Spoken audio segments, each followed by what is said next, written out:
Welcome to Monk's Moon Temple. Please, make yourself comfortable. You might be sitting in a quiet room, or perhaps lying down, ready to rest. Wherever you are, whatever state your mind is in as you arrive here, is perfectly acceptable. There is nothing you need to fix, nothing you need to become, in this very first moment. Simply allow your awareness to settle, like a feather drifting slowly to the ground, and land softly here. Our journey together today is a spacious one. We will explore a single, profound quality, a quality that the Buddha taught as the highest form of virtue, the very bedrock upon which all other spiritual qualities are built. This quality is patience. Not the gritted teeth endurance of simply waiting for something better, but a deep, open-hearted, and wise allowing of things to be exactly as they are, in their own time. Our modern world has trained us to expect immediacy. We live in an ecosystem of instant results. A question forms in our mind, and within seconds, an answer appears on a screen in our hand. We communicate across oceans in the blink of an eye. Our entertainment, our meals, our news, all are delivered at a pace that would have been unimaginable just a generation ago. This constant stream of instantaneity shapes our nervous systems. It creates a subtle, pervasive expectation that everything in life should operate with that same frictionless speed. We begin to believe that internal states, like calm, happiness, or peace, should be as instantly accessible as a streaming video. And when they are not, we meet the delay with a familiar internal resistance, frustration, anxiety, and a sense that something is wrong. I recall a time, many years ago, when I was learning the art of traditional ink painting from a revered master. My task was to paint a simple stalk of bamboo. Eager to impress, I approached the scroll with haste, my brush moving quickly to capture the form. The result was a messy, anxious line, the ink bleeding where it shouldn't, the grace of the bamboo lost entirely. My master observed quietly. He did not criticize the painting. Instead, he said, "You have painted your hurry, not the bamboo. The bamboo does not shoot from the earth in a frantic rush. It rises slowly, through hard rock and dark soil, with a patient determination that you cannot see. You must become that slow, determined growth with your brush." He made me wash the scroll clean. For the next week, my practice was not to paint a single stalk, but to simply sit and watch the bamboo grove behind the temple. To observe the play of light on its leaves, the way it swayed with the breeze but never broke. I learned that patience is not inaction, it is a profound form of action that aligns with the true rhythm of things. It is the willingness to be shaped by time, rather than to try and conquer it. This is the essential art we must learn in meditation, the art of just being. It sounds simple, yet it is the most radical and challenging practice in a world addicted to doing. To just be is to step out of the river of constant becoming, the "I will be happy when," and to stand on the bank, fully present for what is flowing by right now. It is in this space of patient being that we discover a peace that does not depend on circumstances changing at the speed we demand.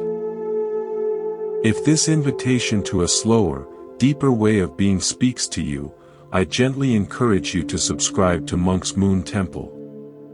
By subscribing, you plant a seed in the garden of your own awareness, creating a regular refuge where you can return to these reminders and nourish this patient heart. It is a simple gesture that says, "I choose to make space for this." Often, we come to meditation as we come to everything else, with a goal. We want less stress, more focus, a quieter mind. And so we sit down, close our eyes, and issue a silent command, "Now. Be peaceful." We treat our own consciousness like a stubborn appliance that just needs the right button pressed. When the mind continues its natural wandering, replaying conversations, planning meals, fretting over tasks, we feel we have failed. We might try to force concentration, clenching our attention like a fist around the breath. But the mind is not an object to be controlled. It is a living process, a wide, aware sky through which thoughts and feelings pass like weather. You cannot grasp the sky. You cannot force a cloud to dissolve by glaring at it. In fact, the effort to do so only creates more tension, more inner weather. The practice of patience begins with relinquishing this forcing. It is the decision to stop trying to manipulate the sky of your mind, and instead, to learn how to rest as the sky itself. Vast, receptive, and undisturbed by whatever passes through. Think of a deep, clear mountain lake on a perfectly still morning. Its surface is a flawless mirror, reflecting the surrounding forests and peaks with perfect clarity. That lake is not trying to be clear. Its clarity is its natural state when the wind is not stirring its surface. Your awareness is that lake. Your thoughts and emotions are the wind. Patience is the willingness to not stir the water further with your own frustration about the wind. It is the profound trust that if you allow the wind to be, and you do not add your own agitation to it, the lake will, in its own time, return to its reflective stillness. The stillness is not something you create. It is something you stop disturbing. This is why the initial moments of your meditation practice are so crucial.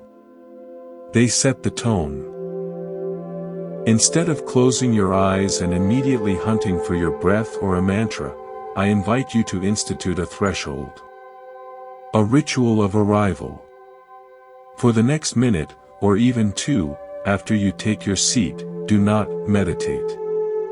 Simply be present with the transition. Feel the weight of your body being fully supported by the chair or cushion. Notice the sounds in the room, the distant hum of life, the creak of the floor, the sound of your own breathing. Observe the play of light behind your closed eyelids. For these few moments, you are not a meditator trying to achieve something. You are simply a human being, arriving home to the sensory experience of this moment. You are giving your busy mind the gentle, patient message that a shift is occurring. We are moving from the mode of doing into the sanctuary of being. This patient transition is like warming up your muscles before a run. It prepares the very fabric of your mind for the deeper stillness to come, and it is, in itself, a complete meditation on patience. The beautiful and paradoxical wisdom of Buddhism is that by giving up our demand for quick results, we create the only environment in which genuine transformation can occur. It is the law of the seed. A farmer cannot rush the harvest. He can only prepare the soil, plant the seed, provide water, and then wait. The growth happens underground, invisible, in the silent, patient darkness. To dig up the seed every day to check on it would ensure it never grows. Our practice is the same. We show up on the cushion. We perform the simple, patient actions of returning our attention, again and again, with kindness. The real growth, the rewiring of neural pathways, the softening of old wounds, the deepening of equanimity, happens in the unseen depths of our being. It cannot be scheduled. Our job is not to force the flower, but to faithfully tend the garden with patient care, and then to trust the intelligence of life itself to bring forth the bloom in its own perfect season. Let us continue. I want to share a story about a master clockmaker I once heard of in a quiet town. He was known for repairing the most delicate and complex timepieces, ones that other craftsmen declared hopeless. A young apprentice, eager to learn the secret of his skill, watched him for weeks. The old man never rushed. He would take a broken watch, place it on his velvet cloth, and simply gaze at it for a long, long time, sometimes an entire afternoon, without touching a single tool. The apprentice grew impatient. "Master," he finally asked, "when will you begin the repair? Why do you just sit there?" The clockmaker smiled softly. "I am repairing it," he said. "I am listening to its silence, understanding its particular disorder. If my hands move before my understanding is complete, I will only introduce new confusion. The first and most important tool is not the screwdriver, but patience. The watch must reveal its rhythm to me, and that revelation cannot be hurried." This is a profound metaphor for how we approach our own minds. We often see a state of distraction or unrest as a broken thing we must fix immediately with the tools of concentration or force. But what if the first step is not to fix, but to understand? To listen, with patient, non-judgmental attention, to the very nature of the unrest itself. This patient listening, this allowing the mind to be as it is, just for a few moments, is not passive. It is the deepest form of engagement. It is the master clockmaker's gaze. From that space of patient understanding, any adjustment we later make, a gentle return to the breath, a note of kindness, is informed by wisdom, not by frantic desire for a quick fix. This relates directly to a core Buddhist principle known as Khanti, often translated as patience, forbearance, or endurance. The Buddha taught it as one of the 10 perfections, the essential qualities to be cultivated on the path to liberation. Khanti is the armor that protects the heart from the arrows of annoyance and adversity. It is not a gritting of teeth, but a softening of the heart's resistance to life as it is. In the scriptures, it is said that a patient person is like the earth, which receives all things, beautiful flowers and rotting waste, rain and drought, without complaint or discrimination. Can we learn to be like that earth with our own experiences? When a feeling of boredom arises in meditation, can we meet it with the earth's patient acceptance? When anxiety bubbles up, can we allow it to fall upon us like rain, knowing we are vast enough to hold it without being washed away? This is the practice. We are not trying to become a different, better patch of earth. We are remembering our fundamental, unshakable nature, which is already vast, already accepting. Impatience is the forgetting of this nature, the contraction into a small, fragile self that feels threatened by the flow of time and experience. Consider your breath for a moment. You do not have to force your next inhalation. It comes. And when it is time, the exhalation follows. There is a natural, patient rhythm built into your very life force. Your heart beats without your urgent command. Your cells regenerate without your conscious oversight. Your body is a masterpiece of patient, intelligent processes. The mind, however, has been conditioned to live outside this rhythm. It races ahead to the future, dragging the body into states of stress about things that have not happened. It falls into the past, rehearsing old stories. Meditation is, in many ways, the practice of inviting the mind back into the patient, rhythmic fold of the body.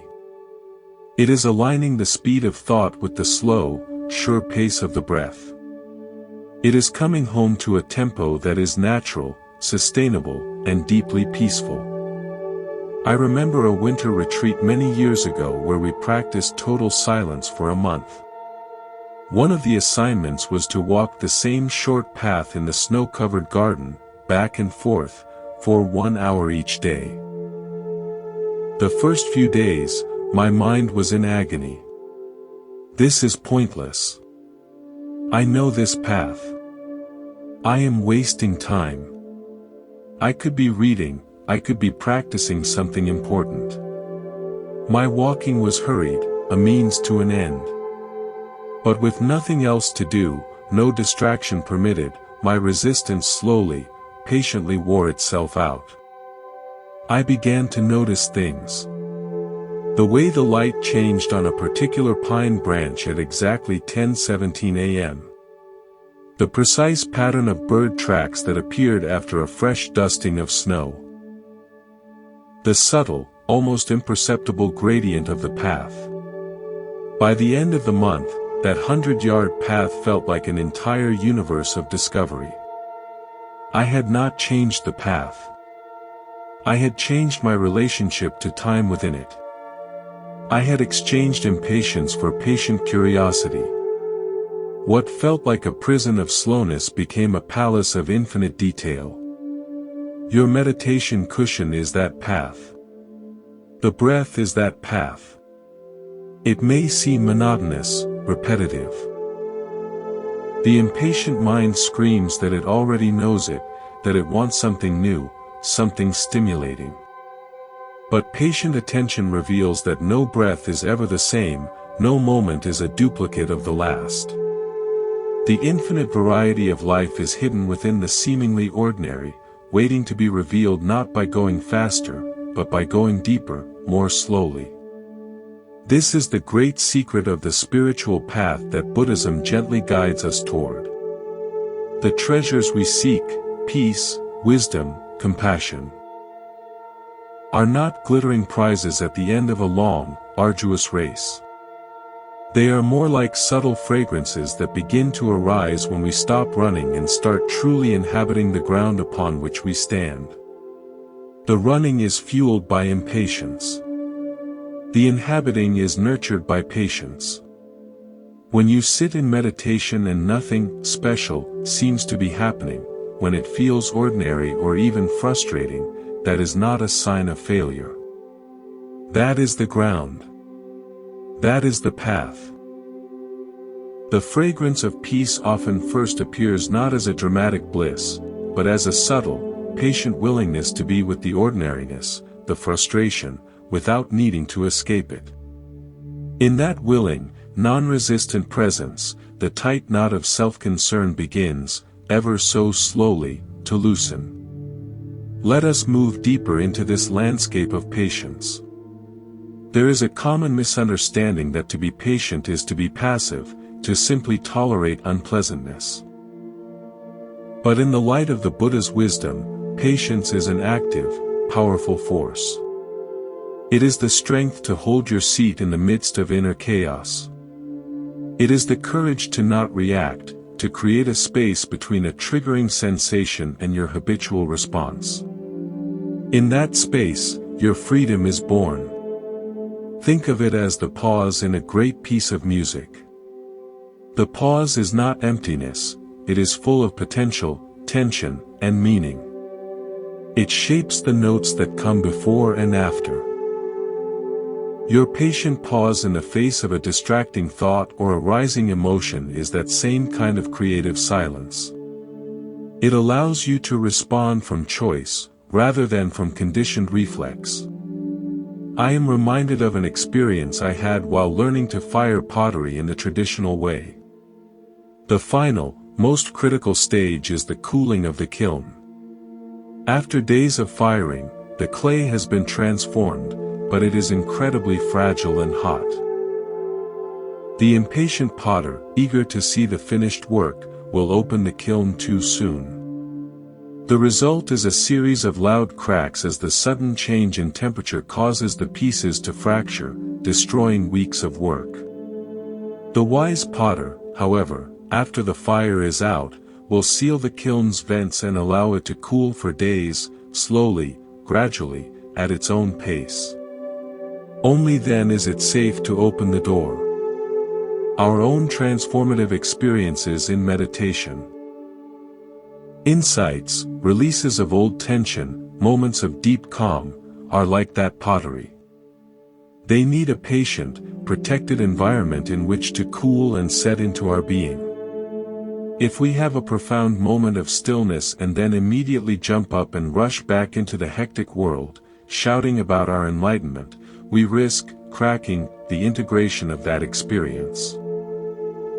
Patience asks us to allow the insights to cool slowly, to be woven into the fabric of our daily life with care and gentleness, not grasped at or displayed. This is the patience of integration, a quiet, inward form of strength. This aligns with the Buddhist understanding of the two wings of practice, wisdom and compassion. Patience is the essential bridge between them. Wisdom sees the nature of reality. That all things are impermanent, that suffering arises from clinging, that no feeling or thought is solid. Compassion is the heartfelt response to that understanding, extending kindness to oneself and others. But without patience, wisdom can become cold and intellectual, and compassion can become frustrated and burn out. Patience is the warm, forgiving space where wisdom meets the messy reality of our human experience. It says, "I see that this anger is impermanent, wisdom. And I will hold it with kindness, compassion, but I will not force it to leave before it is ready, patience." It is the application of wisdom over time. Let me share a story about a fisherman from a coastal village I once visited.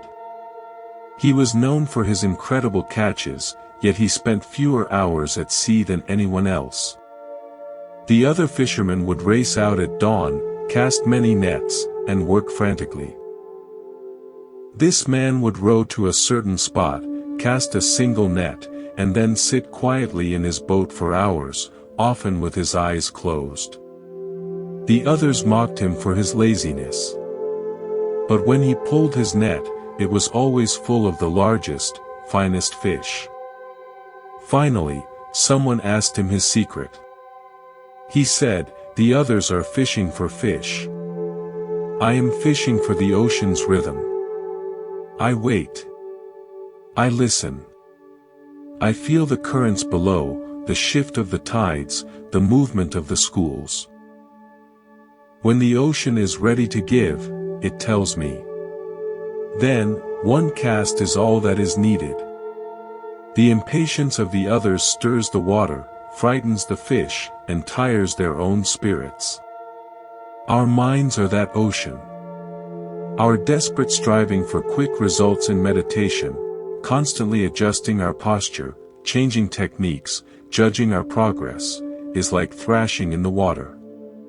It stirs up silt and frightens away the very tranquility we seek. The practice of patience is learning to sit quietly in the boat of your own awareness, listening to the deeper currents, feeling the natural rhythm of your breath and mind. From that place of attentive waiting, the profound states we seek will reveal themselves in their own time, drawn to the quality of our calm, not our effort. We must also apply this patient understanding to our very sense of self. We often approach meditation with the idea of self-improvement. We want to fix ourselves, to become a better, shinier, more peaceful version of me. This is a subtle form of impatience with who we are right now. The path of the Buddha leads not to a better self, but to the profound understanding of anatta, or not self. This is not a nihilistic idea, but a liberating one. It suggests that what we call me is a fluid, ever-changing process, like a river. You cannot step into the same river twice, and you cannot hold on to a solid, fixed self. Impatience often comes from this small, solid self feeling threatened or dissatisfied. Patience arises when we begin to identify less with the frantic content of the river, our thoughts and feelings, and more with the aware, open space through which the river flows. From this vantage point, there is less urgency.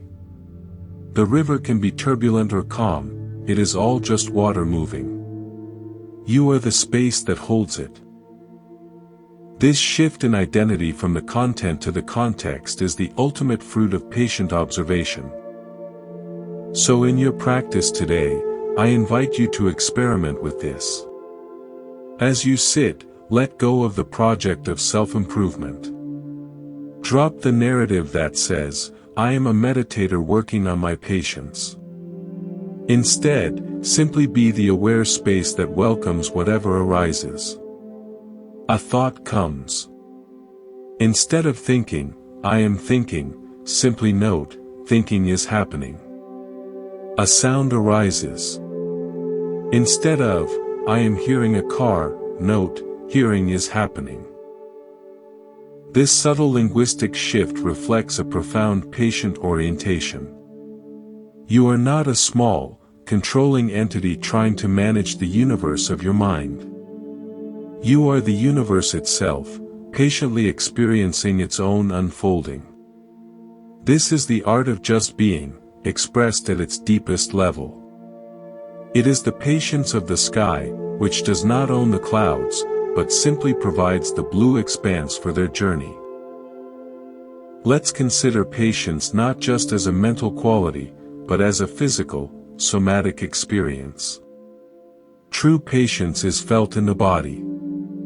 Impatience manifests as a tightening, the jaw clenches, the shoulders creep toward the ears, the breath becomes shallow and held in the chest, the hands might make fists. It is a preparatory state for fight or flight, a biological response utterly mismatched for waiting in a line or sitting with a wandering mind. The practice of patience, then, must include a conscious release of this physical armor. As you sit in meditation, periodically drop your awareness down from the thoughts in your head and into the landscape of the body. Scan for those pockets of tightness that are holding the attitude of hurry. When you find one, perhaps in the belly or the throat, don't command it to relax. That is more doing, more impatience. Instead, bring the warm, patient attention of your breath to that very spot. Imagine your in-breath softening the edges of that tension, and your out-breath carrying any sense of urgency away from the center. You are not forcing relaxation, you are creating the conditions for it, patiently, breath by breath. This is how we retrain the nervous system. We teach the body that this moment of non-doing is safe, that it does not require a state of alert readiness. We embody patience. There is a beautiful concept in some schools of Buddhism known as the patience of not knowing. This is perhaps the most advanced form.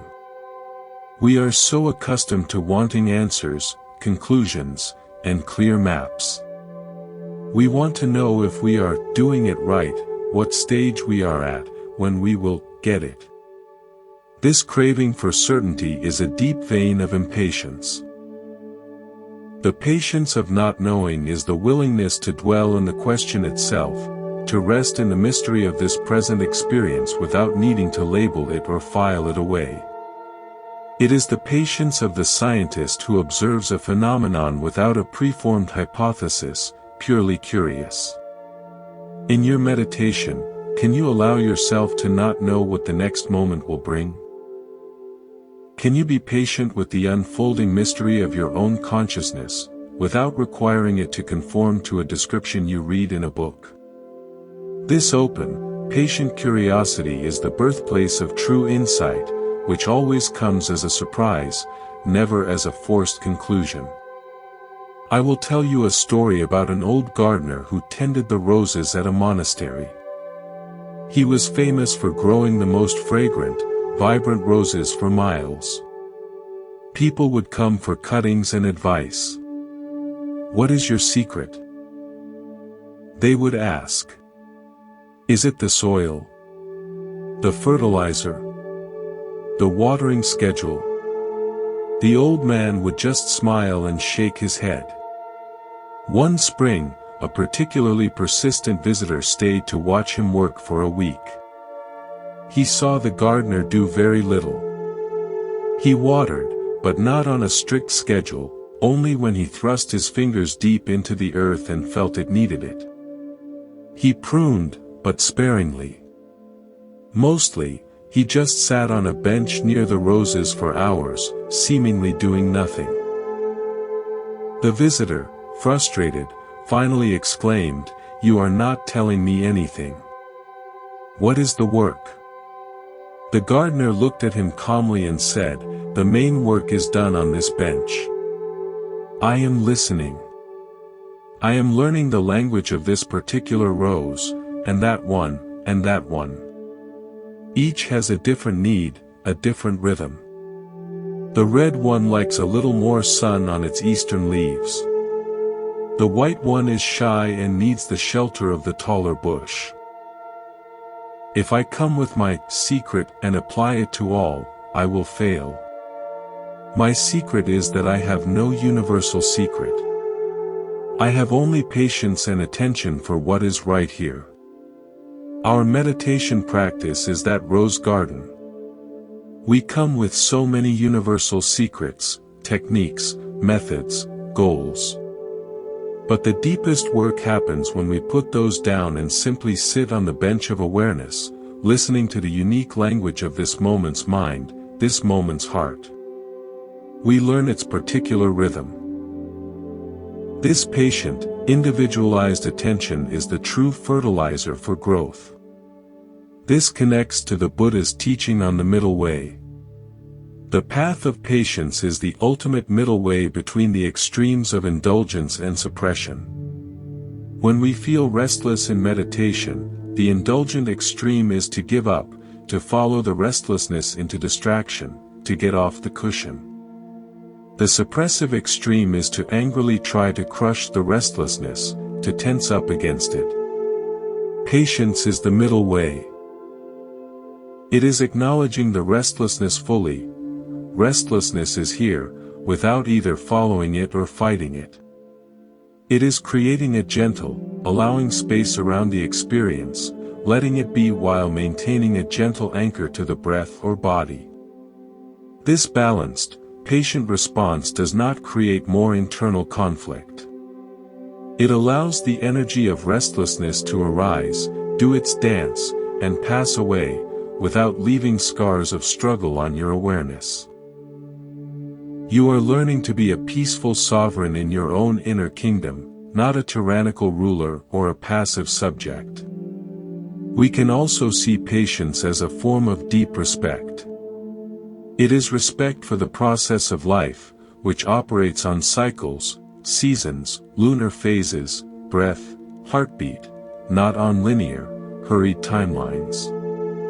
It is respect for your own inner being, acknowledging that healing and understanding cannot be rushed without causing harm. And it is, ultimately, respect for the present moment itself, treating it as a sovereign reality worthy of your full attention, not just a stepping stone to a better future moment. When you are patient, you are saying to the universe, "I honor your timing. I trust your unfolding." This attitude of respectful trust is the antithesis of the anxious control that characterizes so much of our suffering. So, in your next sitting, I invite you to practice this physical and respectful patience. Begin by settling into your posture with a sense of dignity, as if you are honoring a sacred space. Feel the weight of your body as an expression of trust in the earth to hold you. Then, begin a slow, patient scan. Bring your awareness to the crown of your head, and with a tempo slower than you think is necessary, feel your way down through your body. Spend several breaths on each area. The forehead, the eyes, the jaw, the shoulders, the chest, the arms, all the way down to the soles of your feet. At each location, simply feel. If you find tension, meet it with the respect you would show a wounded animal, with gentle, non-invasive attention. You are not here to fix it. You are here to keep it company, patiently, until it feels safe enough to change on its own. This entire process might take 10 or 15 minutes. Let it. This is not a prelude to the real meditation. This patient, embodied attention is the meditation of a wise and respectful heart. Let us now explore patience in the context of difficulty. The Buddha's teachings do not shy away from the truth of dukkha, often translated as suffering, stress, or unsatisfactoriness. Life contains inevitable challenges, pains, and frustrations. Our instinctive, impatient reaction to these is to reject, resist, or flee. We want the difficult thing to be over instantly, or better yet, to have never happened. But the Dharma, the teaching of the Buddha, guides us toward a revolutionary response, to meet difficulty with patient openness. This is not masochism, it is the profound recognition that resistance itself is a primary source of our anguish. The pain of a stubbed toe lasts a moment, the suffering of raging against the pain, of blaming the furniture, of lamenting your clumsiness, can last for hours. Patience is the ability to be with the raw sensation of pain without adding the extra layer of resistant commentary. It is the space that allows pain to simply be a changing physical sensation, not a personal catastrophe. I recall a long, silent walk on a pilgrimage path. On the third day, a blister formed on my heel.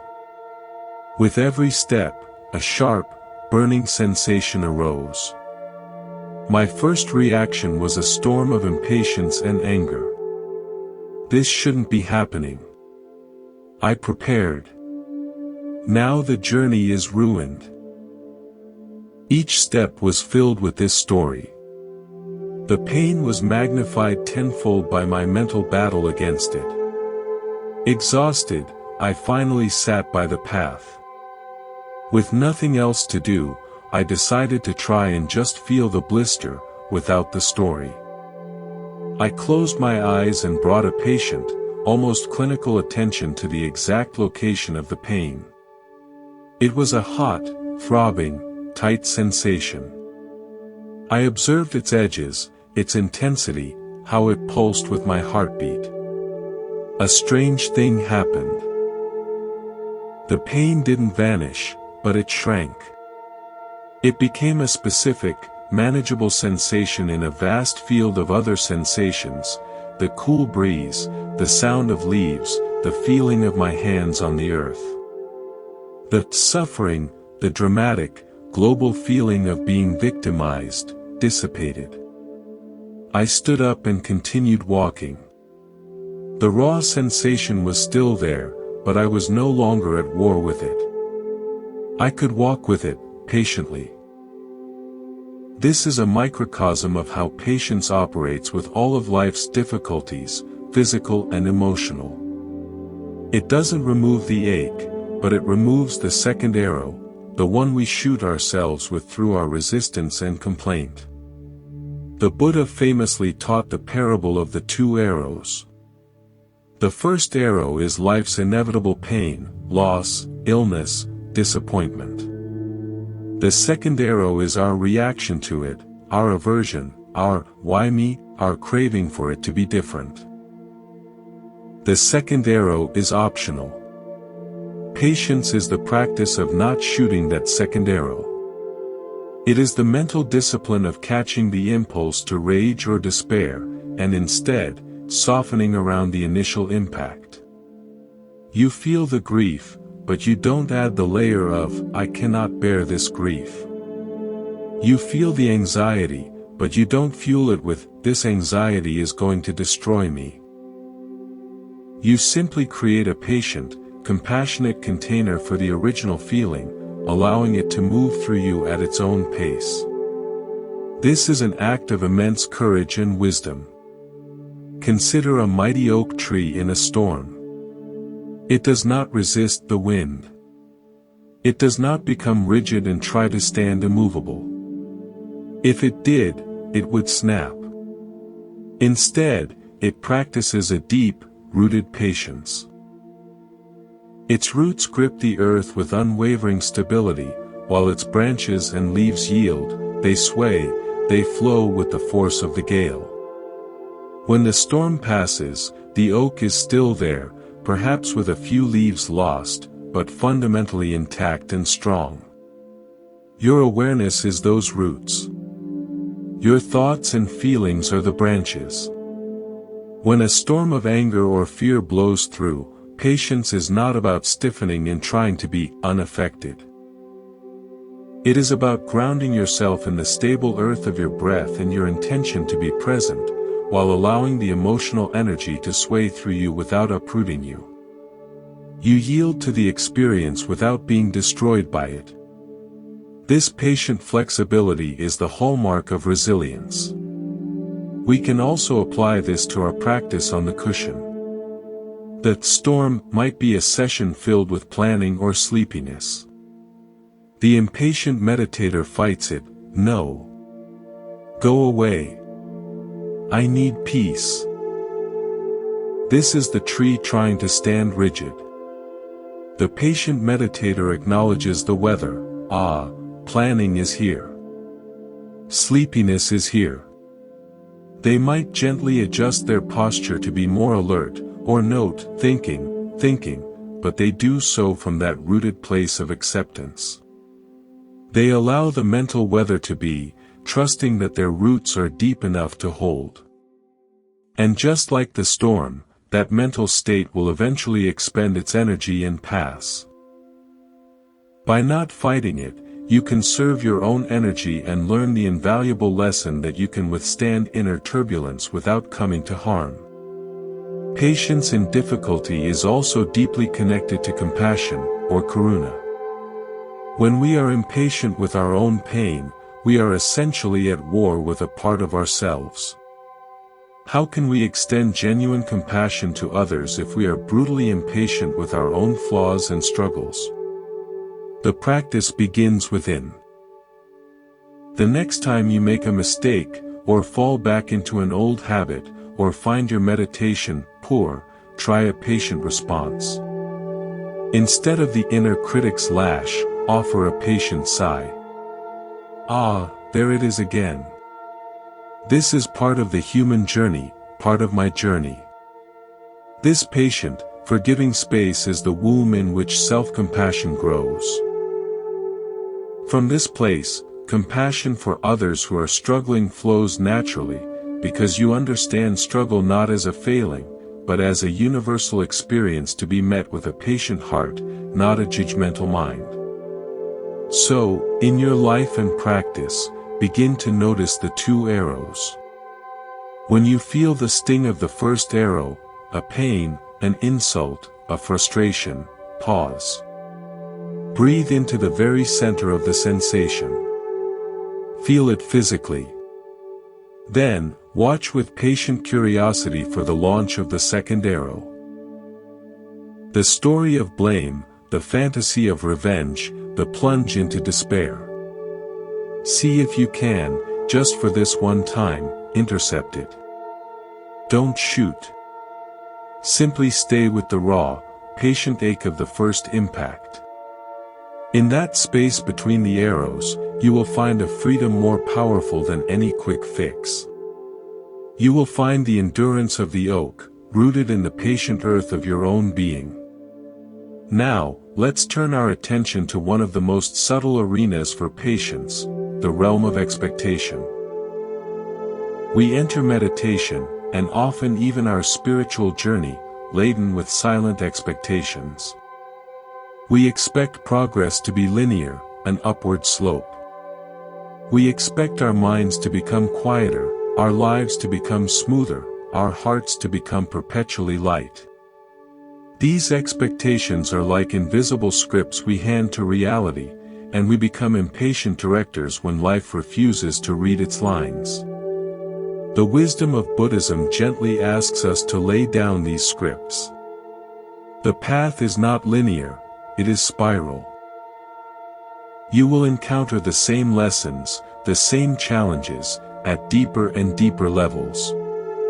Understanding this cyclical nature requires a special kind of patience, the patience for the spiral, the willingness to greet an old struggle not as failure, but as an opportunity for deeper healing. Think of a master weaver creating an intricate tapestry. From the front, the picture emerges beautifully, a serene landscape, a peaceful face. But if you look at the back, it is a chaotic mess of crossed threads, loose ends, and knots. The weaver does not panic at the back. They understand that the messy, tangled process is inseparable from the beautiful final image. They have the patience to work thread by thread, knot by knot, trusting the pattern held in their mind. Our inner work is the back of the tapestry. Our daily life, our relationships, our moments of apparent clarity, these are glimpses of the front. To be impatient with the knots, the tangles, the mess of your emotional and mental process, is to misunderstand the nature of the work. Patience allows you to sit with the back of the tapestry, the confusion, the doubt, the unresolved grief, knowing it is part of weaving a coherent whole. You learn to respect, even love, the process, not just the imagined product. I remember an elderly calligrapher who taught me a single character for an entire year. It was the character for peace. Every day, I would grind the ink, prepare the paper, and practice. And every day, he would look at my attempt, shake his head, and make me burn the paper. "It has no life," he would say. "You are drawing the shape. You are not becoming the meaning." I grew deeply frustrated. What was I missing? One rainy afternoon, in despair, I stopped trying to write at all. I simply sat and watched the rain trace patterns on the stone outside. I listened to its sound. A deep calm settled over me. Without thinking, I picked up the brush, dipped it, and let my hand move. I wasn't writing, I was an instrument of the quiet I felt. When I finished, he looked at the character for a long time. Finally, he nodded.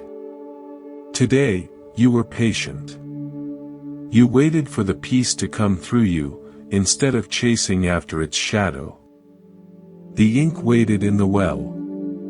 The brush waited in your hand. And the piece waited in the silence. Only then could it find the paper." This is the patience of expression.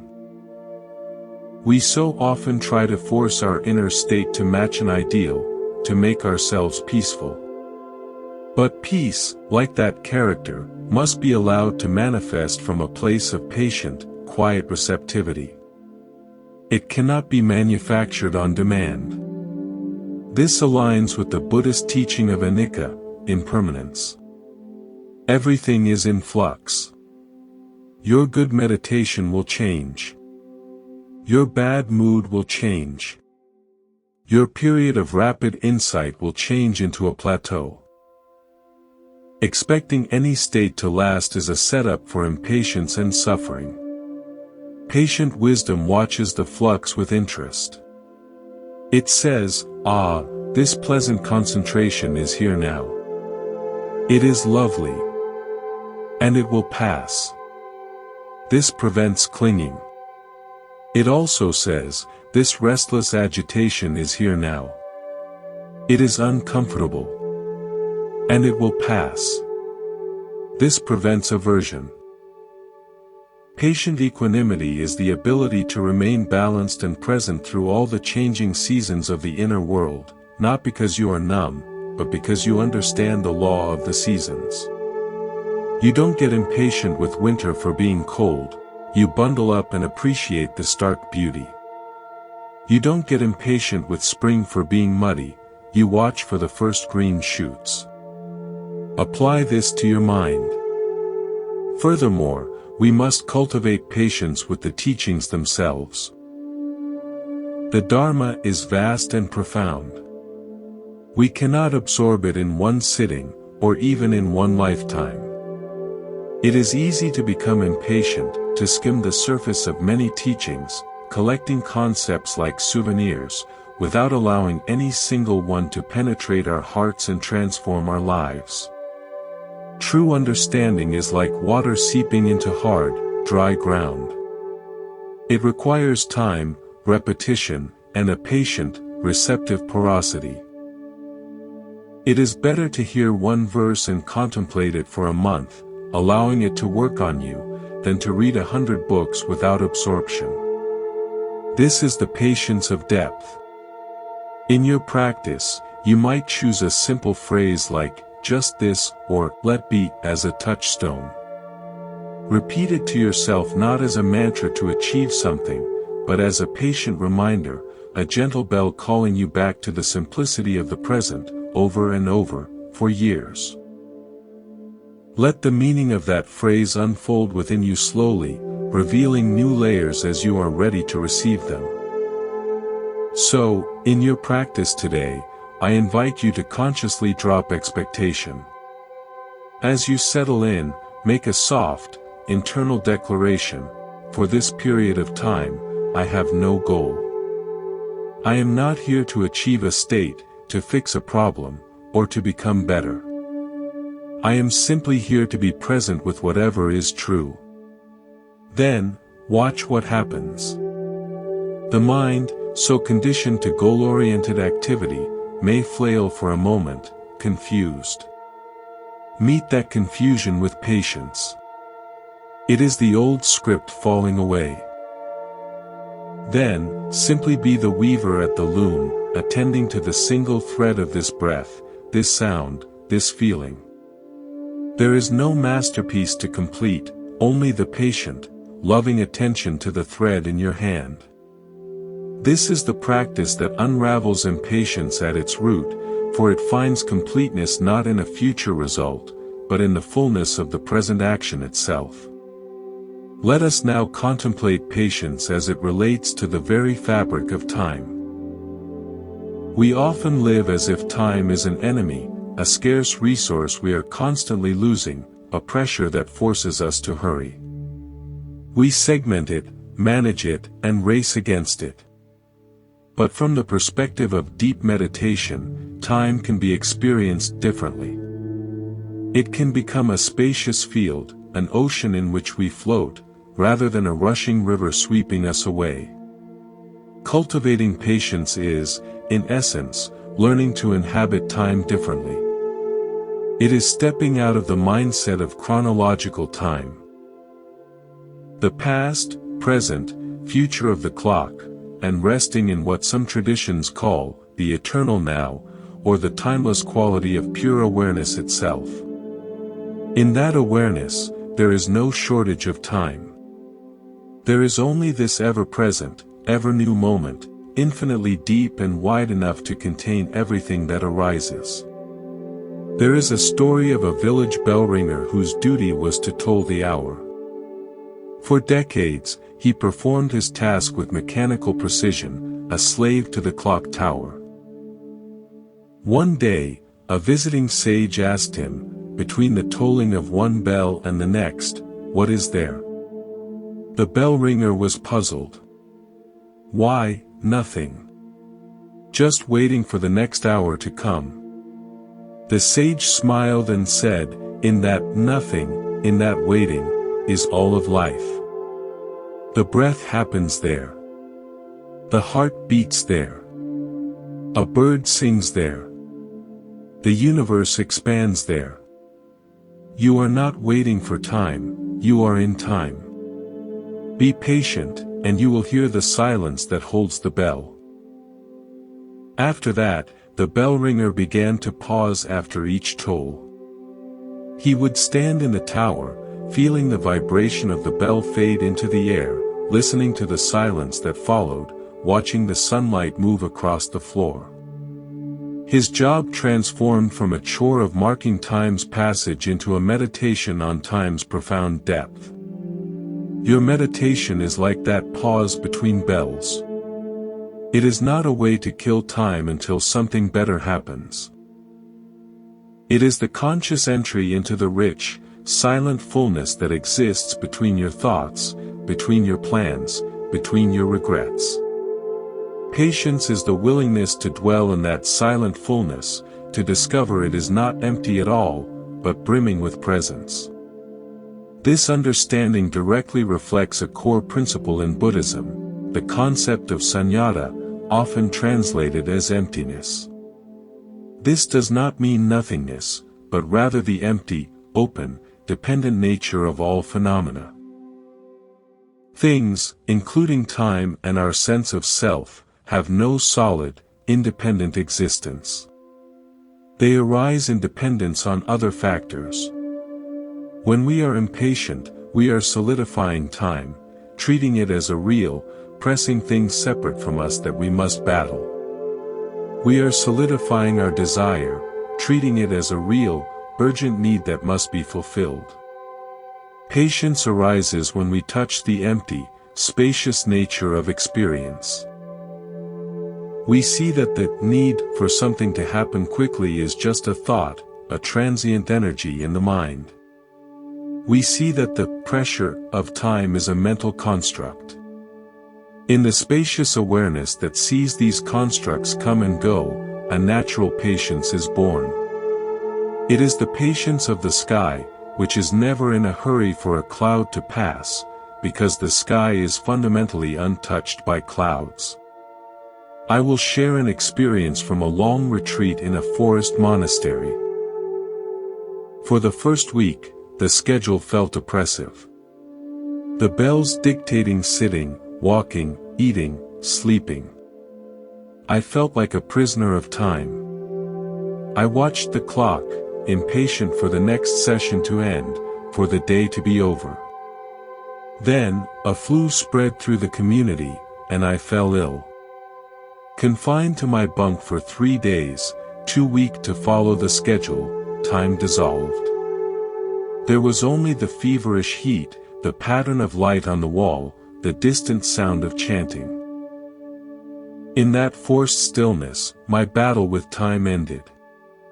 There was no waiting to get better.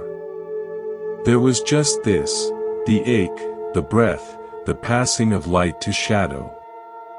When I recovered and returned to the schedule, it felt completely different. The bells were no longer taskmasters, they were gentle friends, reminders to return to the timeless present that existed within each activity. I had learned, through surrender, that patience is the dissolution of the illusion that we are separate from the flow of time. We are the flow. To be patient is to stop swimming against the current and to realize you are the water. This has a practical application in what we call off-the-cushion practice. Daily life is filled with what we perceive as interruptions, a traffic jam, a crying child, a long queue. We typically meet these with impatience, seeing them as thieves stealing our precious, scheduled time. But what if we reframe them? What if the traffic jam is not an interruption of your journey, but part of your journey? What if the long queue is not wasted time, but a gifted pocket of time with nothing demanded of you? Patience allows us to make this shift. It allows us to receive these moments as spontaneous invitations to practice presence. Instead of burning mental energy wishing the line would move, you can feel your feet on the floor, listen to the sounds around you, follow 3 complete breaths. In that small act, you reclaim your time not as something to be spent, but as something to be lived. You step out of the river of hurry and onto the bank of the present moment, which was always there, waiting for your patient attention. So, in your next meditation, play with this sense of timelessness. As you sit, let go of the idea of a 20-minute session. Instead, imagine you have all the time in the universe. Because in the depth of now, you do. There is no rush to get to the end of the breath, no need to fill the silence. Be like the bell ringer in the pause. Listen to the silence that holds your thoughts. Feel the space that holds your sensations. In that patient, open listening, you may touch the edge of the timeless. And from that touch, a profound peace arises.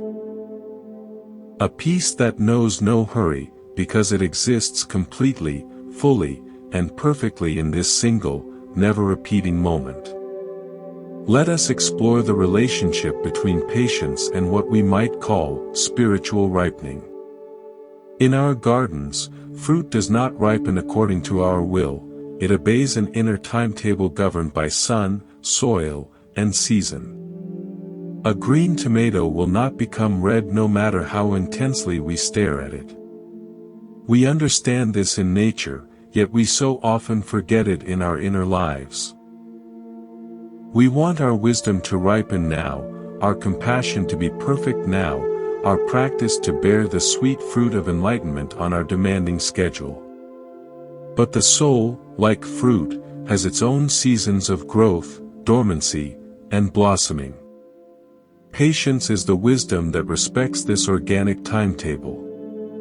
It is the willingness to be the green tomato, trusting that the sun is still shining even on days you cannot feel its warmth. There is a tale of a musician who sought to master a rare, complex instrument. He practiced relentlessly, drilling the scales and techniques until his fingers were sore. Yet, the music he produced was technically perfect but utterly lifeless, it had no soul. In despair, he traveled to the remote hut of the last great master of the instrument. He played his piece flawlessly. The old master listened, then said nothing.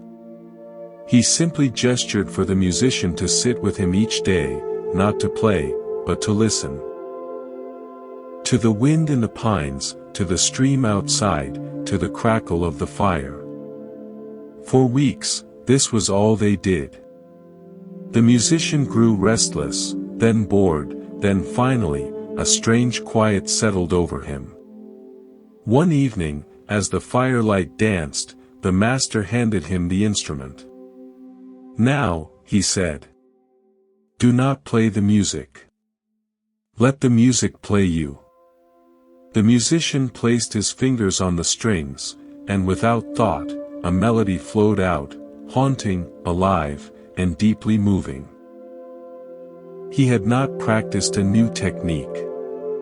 He had practiced patience. He had allowed the music within him to ripen in the silent soil of attentive listening. Our spiritual qualities are like that internal music. We cannot force them to manifest through effort alone. We must create the silent, patient conditions, the daily sitting, the mindful listening to life, and then trust that the qualities of wisdom and love will sound through us when we are truly ready to be their instrument. The Buddha's own path exemplifies this. His 6 years of ascetic practice before his awakening were not a waste of time, they were a necessary period of fermentation, of trying and discarding, of allowing his understanding to mature through direct, patient experience. He did not attain enlightenment the first time he sat down to meditate. He sat with a patient, unwavering resolve until understanding dawned. This "until" is critical. It is not a passive waiting, but an active, steadfast abiding. It is the patience of the farmer who stays with the field through drought and storm, not because he is guaranteed a harvest, but because tending the field is his covenant with life. Your daily practice is your covenant. You show up not because you are certain peace will come today, but because showing up is the very act of faith and patience that prepares the ground for all transformation. This brings us to the important difference between patience and procrastination. Procrastination is avoidance, often fueled by fear or laziness. It is passive. Patience, in the Buddhist sense, is fiercely active. It is the courageous commitment to stay present with discomfort, with uncertainty, with the unfinished nature of our being. It is saying yes to the process, even when the destination is obscured. A procrastinator avoids the meditation cushion. A patient practitioner sits on it even when the mind screams that it's pointless. One is moving away from experience. The other is moving deeply into it. We can also think of patience as a form of inner hospitality. When an uninvited guest arrives at your door, a sharp pain, a wave of sadness, a torrent of anxious thoughts, impatience wants to slam the door. Not now. Go away. Hospitality, however, invites the guest in. It offers a seat by the fire. It says, "You may stay as long as you need. I will sit with you." This does not mean you agree with the guest's depressing stories. It simply means you stop fighting their presence. You extend the patient, compassionate space of your awareness to include them. And very often, when a difficult emotion is received with this kind of patient hospitality, it feels seen and heard, and its energy begins to dissipate. It finishes its tea and leaves of its own accord. Impatience, by contrast, makes the guest shout louder and bang on the door, demanding entry. Much of our suffering is just the sound of our own unmet experiences pounding on the door of our awareness, desperate to be let in. So, how do we cultivate this patient hospitality? In your meditation, when a strong feeling arises, try this. First, acknowledge it. Hello, fear, or, welcome, frustration. Then, get curious about its physical expression. Where do I feel this in my body? What is its texture, temperature, weight? Breathe gently into that area. You are not breathing to make it leave. You are breathing to keep it company, to offer the oxygen of your attention. This is patient hospitality. You are giving the feeling space to exist within the larger space of your awareness. You may find that the feeling, when given this patient room, is not a solid block, but a changing, flowing energy. It moves, it shifts, it transforms. This is the ripening process happening in real time. The green tomato of your anger, held in the warm light of patient attention, begins to soften and change color. In your daily life, extend this practice. When you feel rushed or pressured, pause. Place a hand on your heart. Offer yourself this silent message: there is time. There is space for this. This is not a logical statement about your schedule. It is a statement of patient faith in the capacity of the present moment to hold whatever is happening.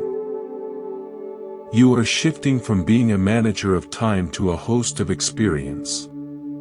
And in that shift, you will find a resilience and a calm that does not depend on how quickly things get done, but on how deeply you are willing to inhabit the doing. Let us now weave all these threads together into the final, enduring tapestry of practice. We have explored patience as a sanctuary from the world's hurry, as a somatic release, as the courage to face difficulty without adding to it, as the respect for time's depth, and as the hospitable space for our own ripening. Now, we arrive at the heart of the matter, patience as the very expression of awakened heart, as the natural outflow of a mind that has made peace with the present. In the deepest sense, patience is love. It is love for this moment, exactly as it is. It is love for the unfolding process of your life, with all its apparent stumbles and delays. When a parent watches a toddler learn to walk, they do so with immense patience. They see the falls not as failures, but as part of the beautiful, courageous learning. Can you look upon your own spiritual journey with that same parental, loving patience? Can you see your restless meditations, your days of forgetfulness, your recurring habits, not as evidence of failure, but as the toddling steps of your heart learning to walk in freedom? This perspective transforms the entire path. It is no longer a grim self-improvement project, but a loving accompaniment of your own being. The Buddha's path is one of compassion, and the first object of that compassion must be yourself. Patience is the practical application of that self-compassion. It is the refusal to abandon yourself in moments of struggle. I will share one last story, a parable of sorts. There was a monk who was given the task of clearing a vast, overgrown field behind the temple to make a garden. The task was enormous, the weeds were thick and thorny. The first day, he worked with furious energy, hacking and pulling until his hands blistered and his back ached. He looked up and saw he had made barely a dent. He felt despair. The second day, he approached differently. He went to the field at dawn, sat on its edge, and simply observed it for a long time. He noticed where the sun touched first, where the ground was soft, where a single wildflower bloomed amidst the chaos. He then took his scythe and worked for just 1 hour, in one small, sunlit corner. He cleared that single patch completely, carefully turning the soil. He felt a quiet satisfaction. He repeated this each day. Patient observation, followed by focused, small-scale action. He did not look at the whole overwhelming field. He tended only to the one patch he had chosen for that day. Seasons turned. One day, he stood up, looked back, and saw not a weed-choked field, but a thriving, diverse garden of vegetables, herbs, and flowers. The transformation had been so gradual he had barely noticed it. The garden had not been built in a day of heroic effort. It had been grown through daily, patient, loving attention. Your mind is that field. You cannot clear the entire tangled history of conditioning in one heroic session of meditation. Impatience will only lead to burnout and despair. The path of patience is the path of the gardener. Each day, you come to the cushion. You sit on the edge of your awareness, and you observe with kindness. You notice the patterns. The thorny patches of worry, the soft soil of a calm breath, the unexpected wildflower of a moment's joy.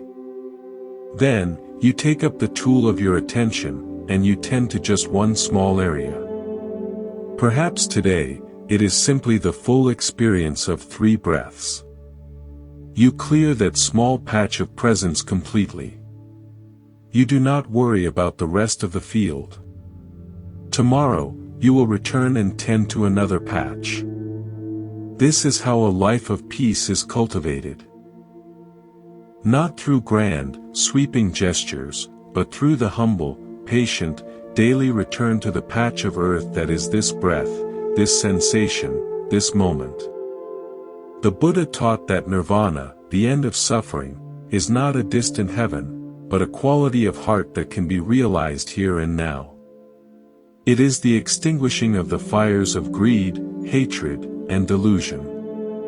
Patience directly waters the roots of these fires. Impatience is a form of hatred, aversion towards the current moment.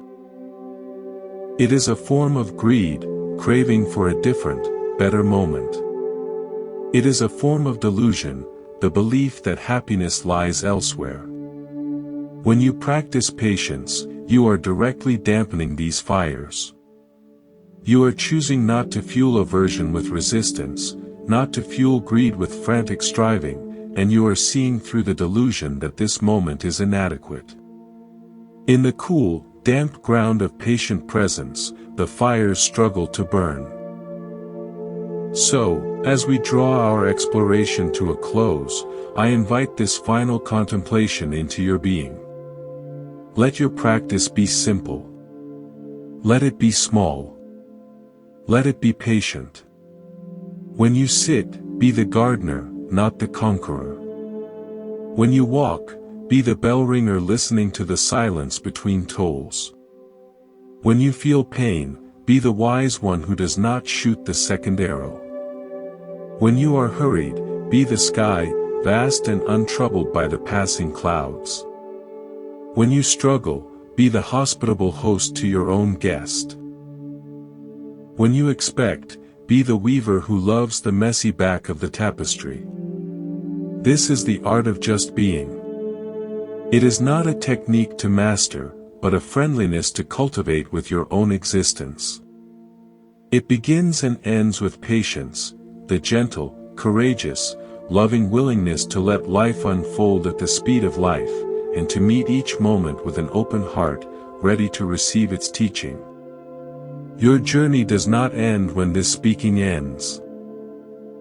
It continues in the quiet of your next breath, in the space between your next thought.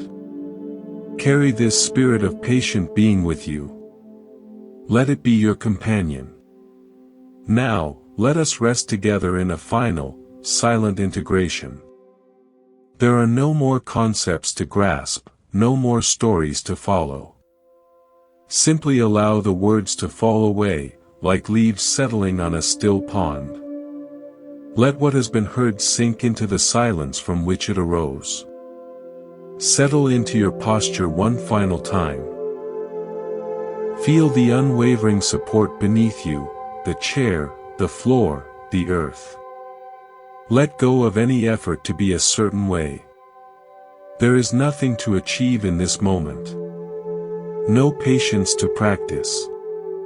No goal to reach. Simply be aware of being aware. Notice the natural rhythm of your breath. It enters, and it leaves. Without your command. There is a profound patience in this rhythm that has sustained your life since your first moment. Align with that patience now. Let your attention ride the gentle wave of the inhalation, and the peaceful release of the exhalation. In this spacious awareness, if thoughts of the past or future arise, see them as distant clouds on a vast horizon.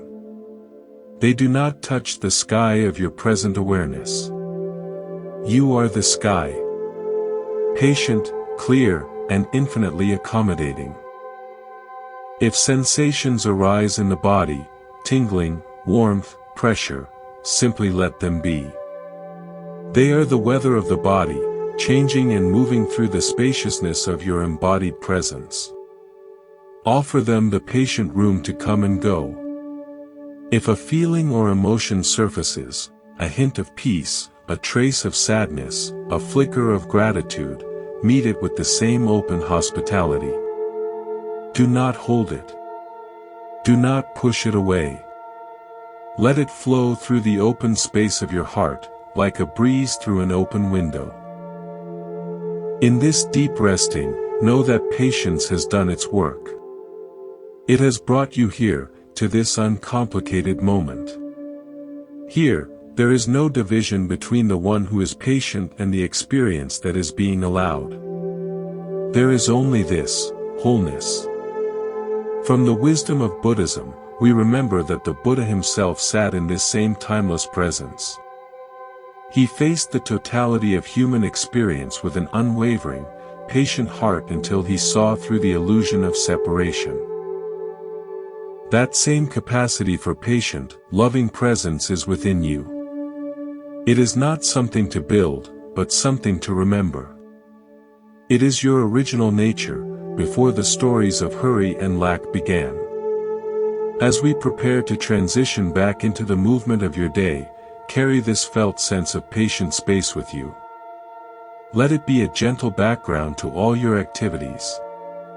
When the world tempts you to hurry, feel your feet on the ground.